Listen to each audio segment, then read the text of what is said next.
Hey everyone, how's it going? Welcome to another episode of Big Fish Synergy. Thanks for tuning in. And in this episode, as the title for the thumbnail suggests, I just took a recent trip to Vermont with my longtime good friend, Steve, who had the opportunity to try his hand at fishing for the first time. Steve owns his own dueling piano company, Savage Pianos. So he's always out gigging. I don't know if you know this yet. I haven't really revealed this on this channel, but I work in the music industry as well. And both Steve and I went to Boston College and Berklee College of Music. And then we hit the road, and we're primarily, that's what we do. We're out gigging, and we're just really heavily embedded in the music industry. But as you know, I've been a fisherman for my entire life. And Steve has wanted to try his hand at fishing for a good long while. And we finally blocked a weekend down where we could get away to his family's place in Vermont and try our hand at fishing the Vermont waters, which is something that I've never done. So it was interesting because I've never fished those waters and Steve has never fished in his entire life. So this video is really going to explore what happens, and I'll go over some of the rigs and techniques that we used throughout the weekend to yield some results. So let's get into the video.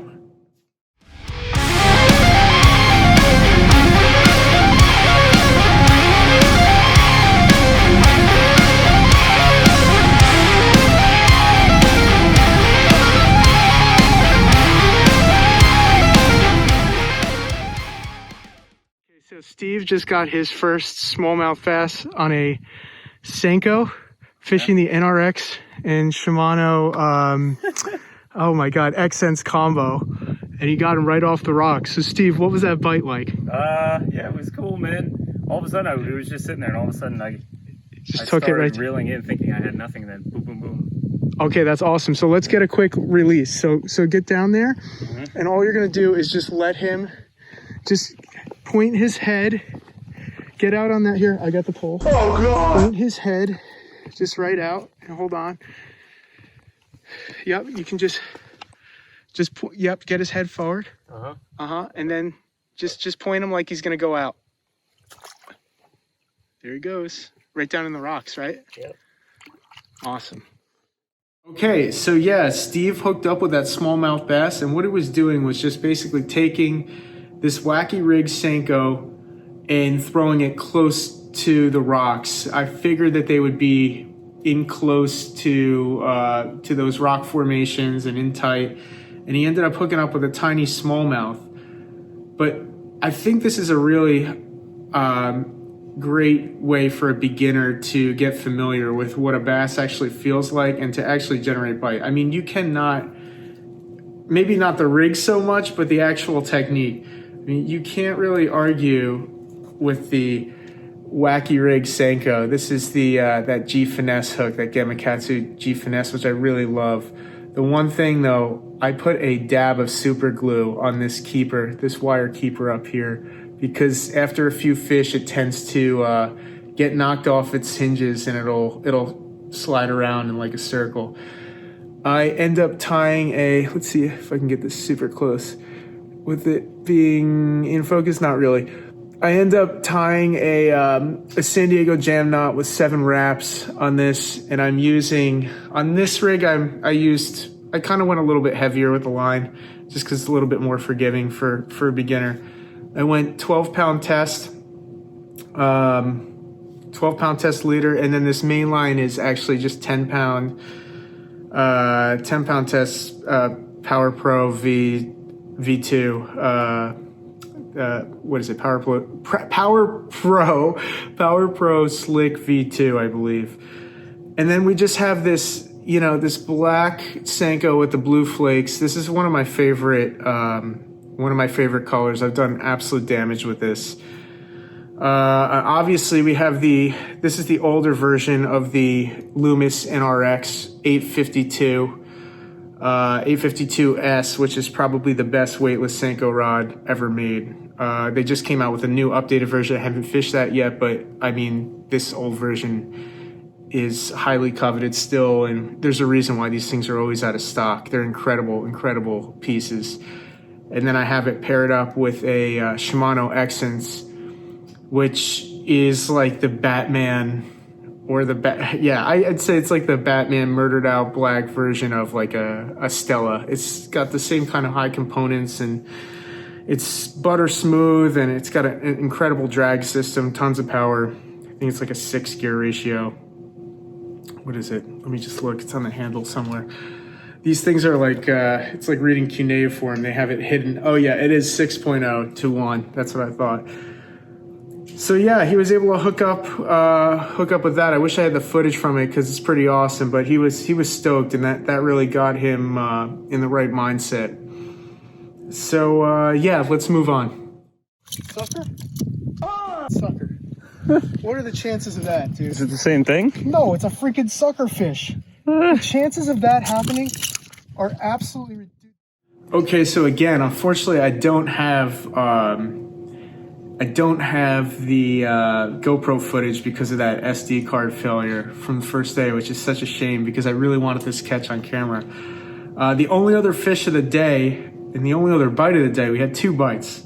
Steve's smallmouth, and I can't believe it, but I actually caught a sucker, and I think it was a red horse river sucker. I don't know how to tell the difference. It's literally the first one of these I've ever caught. I was fishing for smallmouth primarily in that first reservoir, at least, because that's what I thought was most prevalent. But I was throwing this Deps Evoke 3.0, which I just got from Swim Baits Plus. I really love the Deps Evoke series. I throw the 2.0, 3.0, and 4.0. And I think, is it a 1.5 or a 1.0? Wait, it's one of those two. I'll leave it below. But primarily, actually, you know what? Let's just stick to this. Primarily, I throw the 3.0 and the 4.0. And the thing with the 3.0 here is that it has such a wide wiggle that you can actually, this is something that you might not hear a lot of people do with a crankbait. Maybe no one talks about it, but I actually will just let this sit on the surface and almost fish it like a pseudo wake, or like somewhat of like a topwater presentation, I guess, and just kind of give it a couple pops and let it skitter. And because the wobble is so wide on these things, it really does look like a fleeing bait fish, or an injured bait fish, something that's obviously there's something wrong with it and it's just stuck up at the surface. And that's exactly how this sucker just eviscerated the bait. It saw it kind of hanging out up at the surface. It looked like it was injured, and he tattooed it. I actually thought it was a smallmouth at first, but then the fight was so bizarre and weird. It just kind of coasted to the right. When I saw it, I actually thought it was like a trout at first, but then, you know, when it got closer, because I just saw that long body shape, when I got closer, I was like, no way, a freaking sucker. It came up and blew up on a crankbait that I was just literally plugging on top of the water, which just does not happen on a Deps Evoke 3.0. So now we're going to get a release. So check this out. Right down into the rock and off. Unreal. And yeah, let's talk about the combo a little bit. So I'm fishing this one this is that 16 pound Sunline FC100 system shock leader, which I really like for crankbaits of this size. And again, I'm throwing that on a San Diego Jam with 7 wraps. I like it I like the San Diego Jam for a lot of baits that are under like an ounce and a half. I guess that's the cutoff, and maybe an ounce and a quarter. I don't know. I'll eyeball it. Otherwise, I tie the double uni knot. But I've got that to a Decoy X snap, tied to a Decoy X snap. I absolutely love these things. And I feel like it makes the bait run a little bit more true, but you can still get all those erratic twitches and, you know, like the fleeing bait fish stuff with just real bumps and rod twitches. And I'm fishing this on a St. Croix Legend X glass. This is the heavy power 7.2. And let me just get this rod rating right real quick. Yeah, it's 12 to 25 pounds and 1/2 to 1 3/8 ounces. You can fish a little bit heavier on it though. I mean, honestly, I've thrown 2-ounce baits on it and just kind of let the rod whip it. Maybe I shouldn't be doing that. And I actually have this on that brand new Metanium. This is that MGL 150 MGL. It's got brass gearing in it. I absolutely love this reel. I'm fishing it on 40-pound Max Quattro braid, and then I tie the FG knot to my leader. Sorry, I'm blanking here. To my leader, and I really like that system. Again, a lot of guys will not fish crankbaits on braid. I get it. If you don't like that or you think that the fish can sense it, I get that. I just love braid. I love the feel of it. I've always used it, and I catch a ton of fish on this type of setup. So I'm comfortable with it. And again, I go with the 7:1 to 1, the high gear ratio, because I really like that erratic stop and go type stuff, especially if I'm cranking rocks or if I'm around cover or I'm thrown into just junk. I really like the fast retrieve, pop, pop, pop, stop, pop, pop, twitch, twitch, and just make it look like a fish is swimming somewhere where he shouldn't, and he's trying to flee and get out of that strike zone. And I can't tell you how many times I've had ambush predators just come out and smoke crankbaits like that. So yeah, that's that setup. All right, let's move on. All these little guys are eating the flies off the top.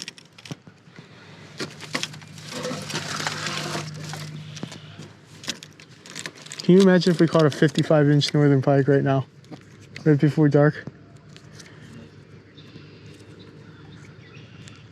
Couldn't even weigh it. Ooh, I just saw something like reach the top. Oh, it's reaching the top, dude. Yeah, I know, they're eating the flies off the top, but they're super, super tiny.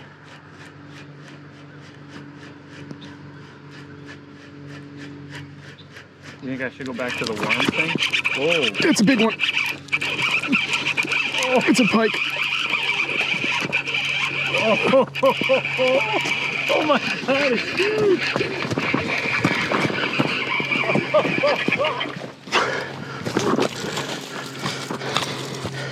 Oh, I had one on here too. I had a small one on here. It fell off. I had a small one right at the top. Look at this. Is that a pike? That's definitely a pike. It's a Northern Pike. It just absolutely crushed that. All right, hey guys, me and Steve had a full session today. We were just about to wrap it up, and I figured I'd throw the tiny clash one last time before dark, and I ended up getting on this Northern Pike on a dead walk. See, he absolutely T-boned that thing. We're gonna get the hook out right now and get a release. See you guys. Jesus Christ. Oh, perfect. You did. Yes.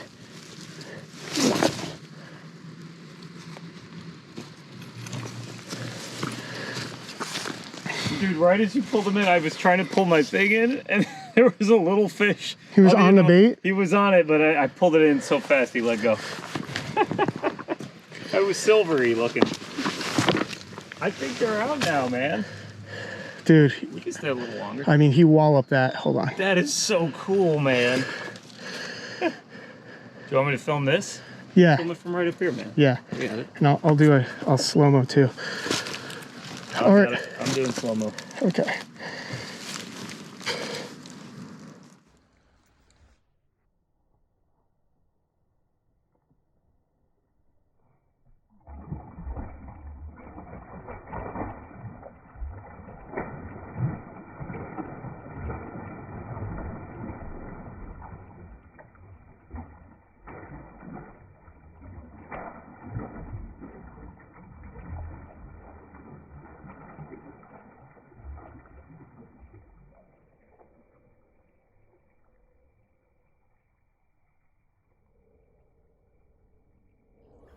Gone.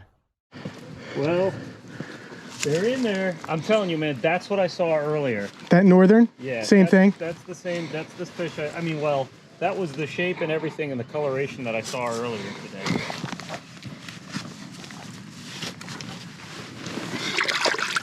Oh, God, oh, God.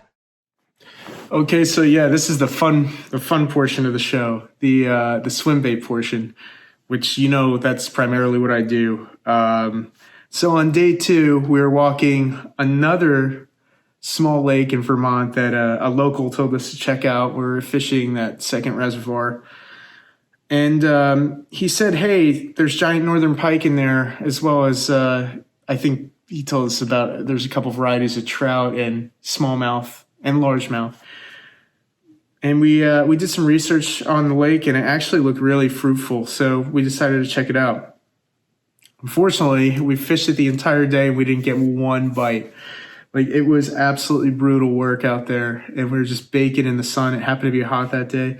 But I have to give credit to Steve. This is his first and second days fishing, and he just exhibited such incredible patience and perseverance. He wanted to fish until dark, which I'm always cool with. I love that.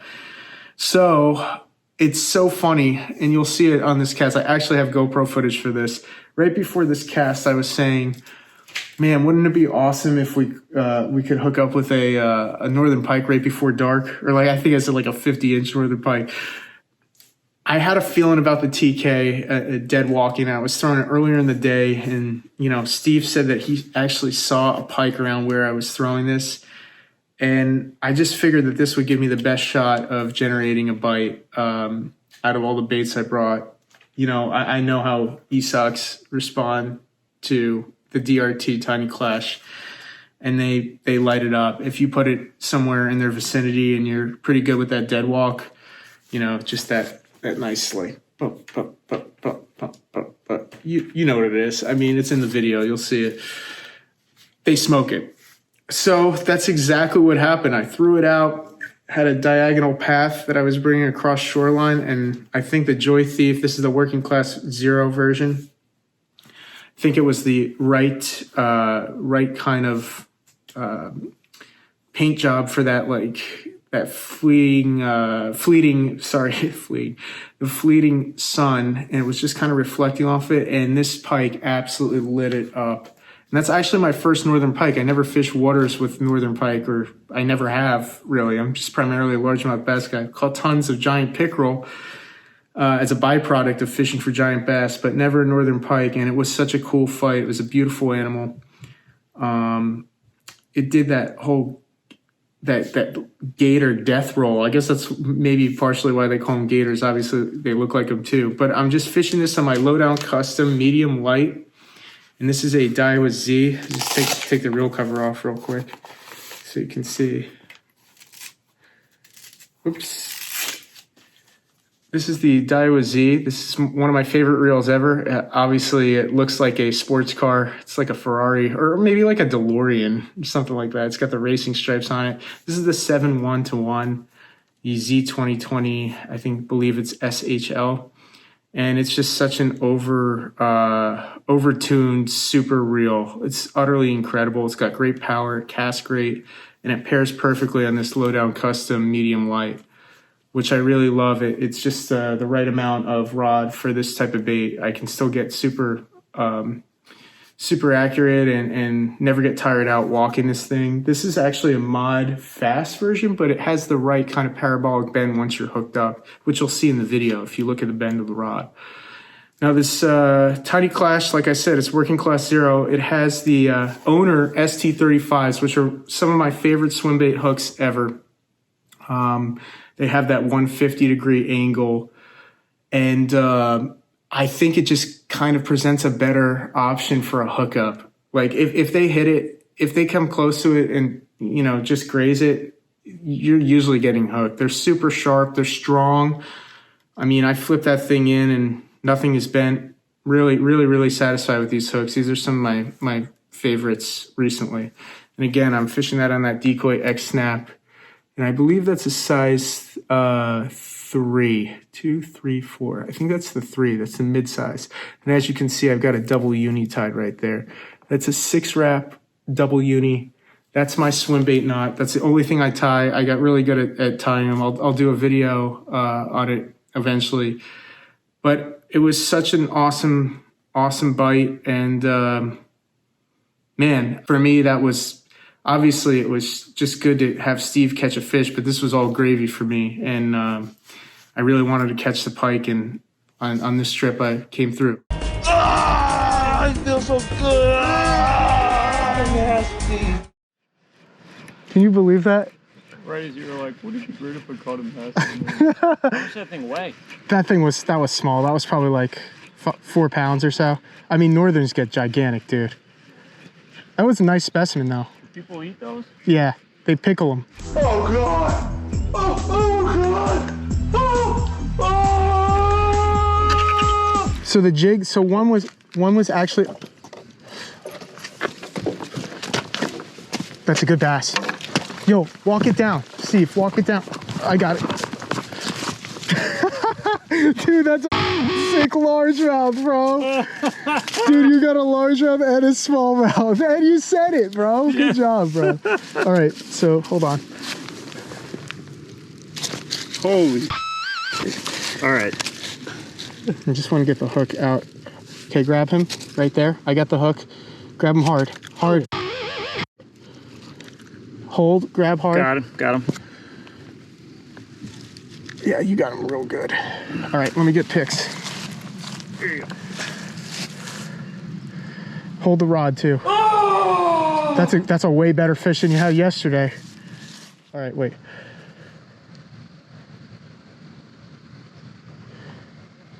Unreal.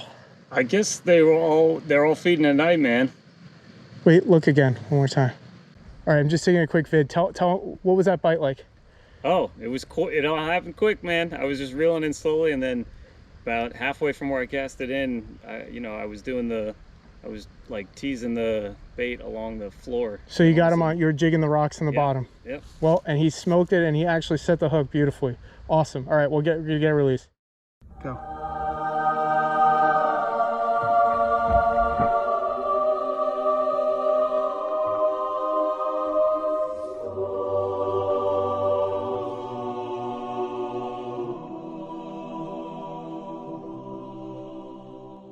Gone. That was fast.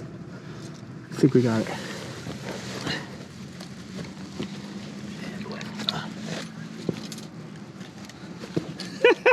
Dude, we both hit right at the end of the day. Hold on, let's throw a few more. Oh yeah, definitely.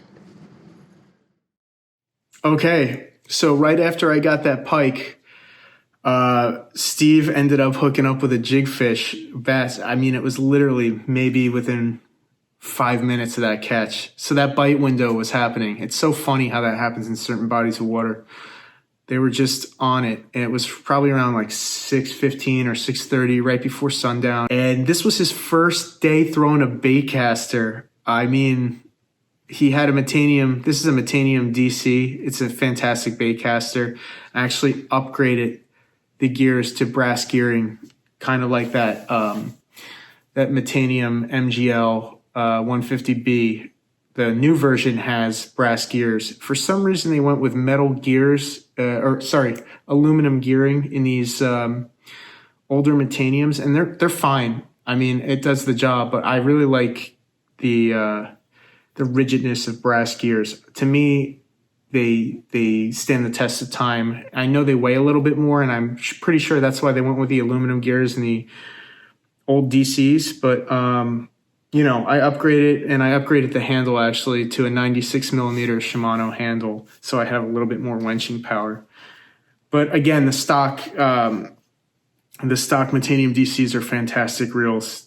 Before I did that, I fished this thing for like 2 years and never had an issue. It was just purely out of functional reasons for me. I just got it in my head, and I was like, I gotta upgrade to brass gears. But anyways. So Steve learned how to cast a baitcaster in 1 day, and he actually got a jig, a fish to bite a jig on the first day, and had the wherewithal to actually set the hook. I mean, look, this is not a small jig. This is a Dirty Jigs This is a pitching jig. This is a half-ounce pitching jig, and it's got a big trailer on there. That's that striking rage craw, which I absolutely love because the claws just do the work. I like jigs with a little bit more action. I think you could do more stuff with them. Sometimes the dead action is really cool, like in the winter.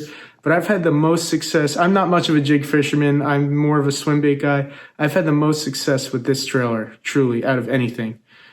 He was able to drive this big, dirty jigs. I think this is a no-jack hook. Pretty sure it is. I think it's the upgraded version, which is a thick, stout hook. He was able to drive it through the weed guard there. And he did an incredible job. He kept pressure on the fish, and he landed his first largemouth bass. Actually, let me just talk about the rig real quick. So I have that again on that 16-pound Sunline FC100 system shock leader. And I actually have, this is a little bit heavier setup. This is a heavier jig setup. So I have 65-pound Max Quattro mainline on that. I tie an FG knot. And again, this one is, I'll go between depending on what type of rock I'm around. On this one, I just went with a San Diego Jam. It's 7 wraps, like I've been saying the whole video, aside from that swim bait setup. But I will also tie a double uni with 5 wraps on these types of jigs and swim jigs as well, because I feel like they take a little bit more of a beating, and you want that extra shock absorbency to kind of, again, to absorb the blow of the strike. So yeah, and that's just a black and blue or a hematoma. Maybe that's hematoma. It's got some purple in it too. Somewhere around there. That's that Dirty Jigs, one of their proprietary colors. I love that type of color. And then the Rage Craw is just black with blue flake. Gets the job done. You cannot argue a black and blue jig. It works universally. Even though, people say it's played out, it still gets bit more than any other jig for me, even like a green pumpkin one. So, and yes, I have this running on a Mega Bass Orochi XX Tour Versatile. Fantastic rod. Can serve a lot of purposes. Has cool bend. It's like a fast bend, but it bends into the blank a little more than, a little more than you'd think. And you can do a lot of stuff on this rod. You can do like light frogging, which I've done. Like if I'm throwing a real tiny frog, you can throw moving baits on it, and it's an outstanding jig rod. That's where I've left it. It's pretty much like my main jig setup now. I'll throw jigs on a 7.6 St. Croix heavy or medium heavy, which is kind of like in between a medium heavy and a heavy. But I think I prefer this more. I feel like I have a little bit better feel. You can really feel the bottom contact with this thing. So you go, how will I know what the bite feels like? Now I know. What did it feel like? A thump? It was like thump. Yeah, I'm starting to get a feel for like the difference between debris and like, And that's why you spend money on the rod and the reel. Right. Because certain rods, you can't tell the difference with that, dude. Truly. All right, everyone. Thanks so much for tuning in and following Steve and I on our journey to Vermont and Steve's journey to his first, his consecutive days of a smallmouth bass and a largemouth bass. And he actually has one more smallmouth bass than I do this year. I have not caught a smallmouth yet. I don't fish any waters with them in it. I was hoping to get on one this time, but we'll get him next time. But I was just so happy that he had such a blast, and he actually ended up ordering his own rig. And maybe he's going to become my new fishing partner, and we'll go and tear up Vermont some more, and we'll keep hitting the swamps in New Jersey. But again, if you like this type of content or you dig the channel, please remember to like, subscribe, and click that notification bell to receive, all the latest and greatest from the Big Fish Synergy YouTube channel. Remember, one cast, one bite, one big fish. Get out there, make it happen. I want you to catch your absolute personal best. I'll see you on the next episode. Peace.